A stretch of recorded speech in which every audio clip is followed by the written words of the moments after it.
Good morning all. Firstly, I would like to thank Mr. V.V. Sambat Kumar for his nice introduction.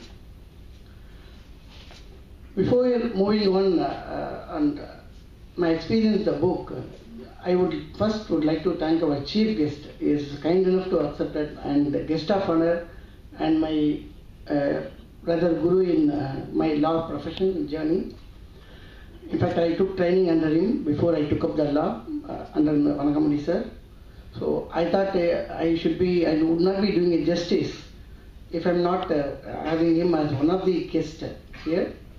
And our chief guest, needless to say, he is very much kind enough to accept immediately to encourage this noble cause. And other special guest all happens to be my well-wishers and few of my clients also.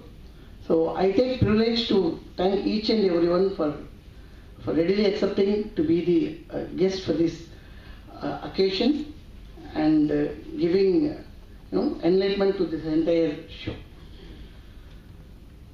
Before we were discussing about to call about chief guest, we were having so many names in mind, and immediately struck me that we should call judiciary, because we are something dealing with the book and the law. And if it is not released by a judicial authority, then it won't have a real meaning of releasing a book with. So immediately it struck me, and I checked with my friend, who is happened to be a law college classmate also, Mr. Satish Kumar. He immediately suggested P.N. Prakash sir. And one good thing is that sir is very, he is more into a criminal side of exposure and practice. Now he is trying the matters also more on criminal side. Recent judgment I happen to see. It's a fantastic observation that he has made in that judgment. Seeing that, I was so happy to invite him as a chief guest. He has also accepted, kind enough to accept it. Sir, one big reason I have called you as a chief guest, sir. Though Companies Act 2013, that you may feel it's a civil act, now in fact the whole situation has got changed by virtue of introduction of Companies Act 2013. In fact, it is not out of place to mention about the fact, being an author of book, I can take a privilege to talk something on the act. Because I'm traveling, keep traveling, I'll be traveling in the entire provisions of the Companies Act in terms of implementation to the corporate and professionals. In fact, the main reason where I was feeling so happy to calling as chief guest, now the Companies Act 2013, which was originally looked upon as a civil act, now almost it will be looked upon as a criminal side of transactions or criminal side of provisions going forward. As rightly you pointed out, say section 447, that which accidentally it covered in section, page number 420. That I should thank you for observing this, which in the in our difficulty and in our urgency we have not observed that, but it has it has so happened that it occupies the space of page number 420, exactly the definition called fraud. So one important point, I don't think it's not a place to mention, it's a proper place to mention, that I don't know what the lawmakers, what the legislation they would have thought why they have enacted the definition of fraud. The fraud definition is not available in any of the Indian laws. This is the first time in Indian law, a law of country, carrying a definition, what is called fraud. And you can take it for example, Indian Contract Act, it only defines about fraudulent contracts. Take it for example, the IPC, it only defines on fraudulent activities. Nowhere it is covered, the definition called fraud is covered. But India must be the first country to define the fraud. And to see that all white collar criminals are brought under the ambit of the fraud. But here the important thing that probably the legislature, the lawmaker can look upon going forward, that few enterprises, few corporate, they dealt with certain different activities, and now we are ended up to seeing this kind of provisions where the entire corporate, almost 14 lakhs companies in India, going to follow this punishment provision called the 447, just for the reason because of the action or inaction of the few corporate. But if you can see the definition of 447, sir, in fact, the entire Companies Act, you can ignore everything if you know only 447 alone. You can ignore everything but if you ignore 447, then you are ignoring entire act. The reason being, the 447, it covers everything. In fact, it starts itself that fraud is an inclusive definition. That includes everything under the sky. And it says, any act, any omission, any commission, everything is covered in that. I think our honorable chief guest, Justice, will second my points. That's why I said there's a more. It's not Dr. Mohan sir alone should be here. It's a prerogative of every corporate and business and entrepreneur should aware what is happening in the new position of the company, what has happened, what has gone through into the minds of the legislature, and what has come into the form of the act as called the Companies Act 2013. If you see the definition of fraud, it covers everything under the sky. In fact, it starts any person, any act, any omission. Sir, we have to be very much scared to do anything. Going forward, as a consultant or professional, even for corporate also, because it's not leaving anything. It says any act, any commission, any omission. Whether you do or keep quiet also, it is covered. What you are expected to do. And it says any act, any omission, commission done by any person, it's not leaving with that. Any person, any other person. So I may need your suggestion or your comments also when you happens to see that. The law, they want to be very careful to see that nothing is stripped out of the scope of these sections. So they say it is covering any person, any other person. Against any person, any other person. This is the entire drafting of the fraud.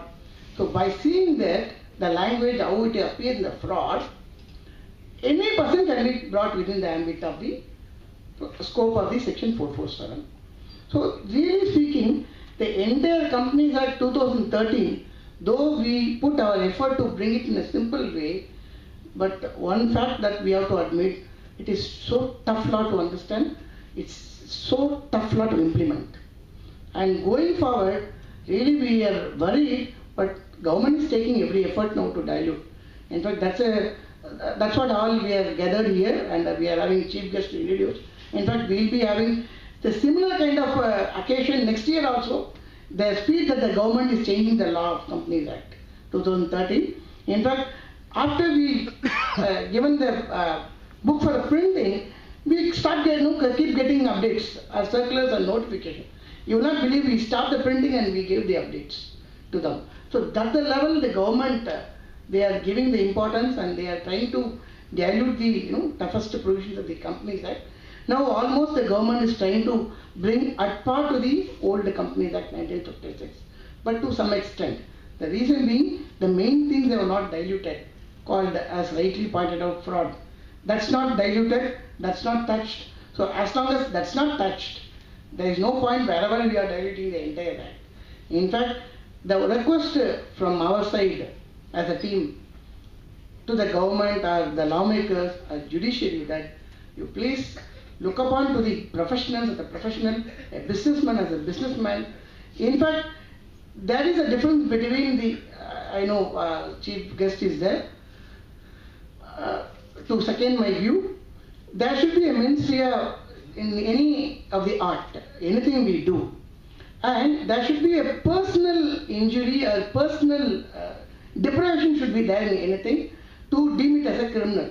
So we are having an expert of criminal side.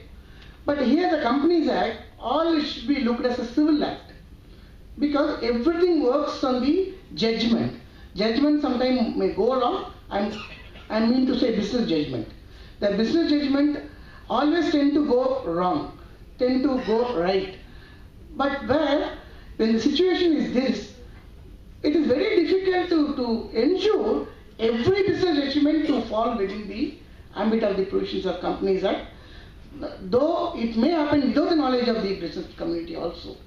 Though they endeavor to do something good, in the process they may end up with the violating the provision of the Companies Act 2013.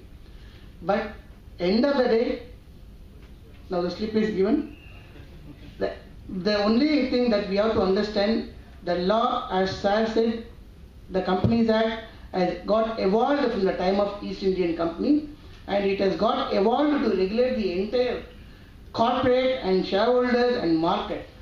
Because we are having the Companies Act 2013 is a glorified version of 1956, and that is in a glorified version of 1913 Act. Then again that is a glorified version of the English Act. The whole aim and intention of the Act just to regulate the corporate. But we have to really understand that a child, the parents beating a child is not to punish it. It's to see that they are regulated. So that is the intention, must be the intention of the government to bring a law with these strict provisions whereby they want to ensure the business communities are regulated and they are properly tuned and they are setting the tone to the proper path whereby without violating the provision that they can able to make it happen a business and do profit and pay taxes whatever applicable to them.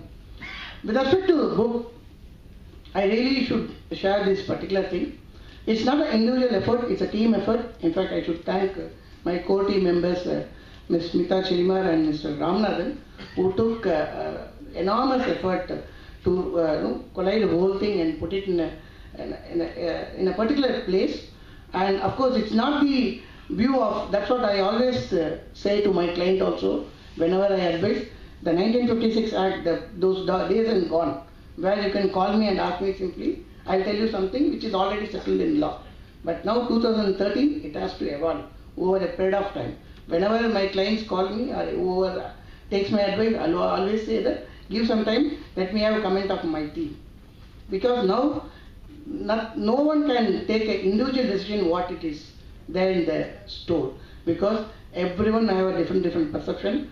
Till the law is settled, no one can authoritatively to say this is right, this is wrong.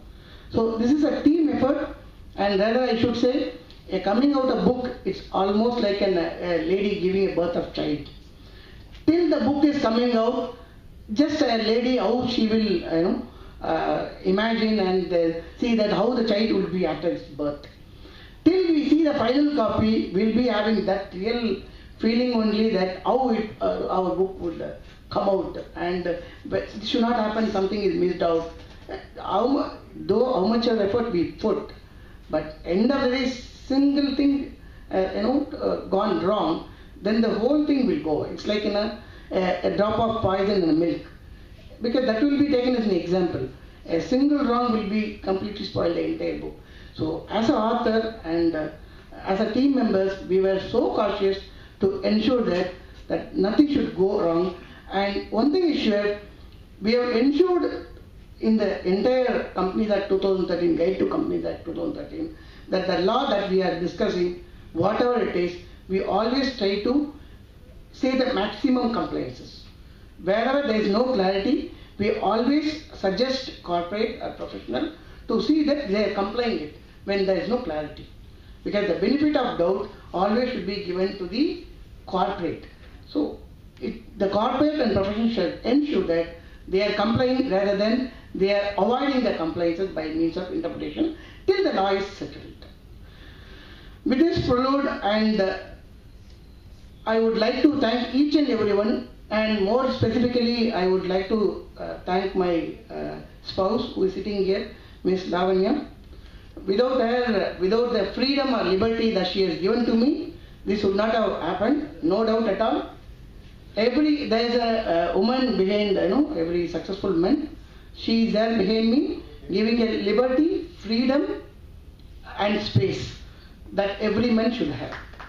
Thank you so much. Thank you each and everyone who has taken active participation.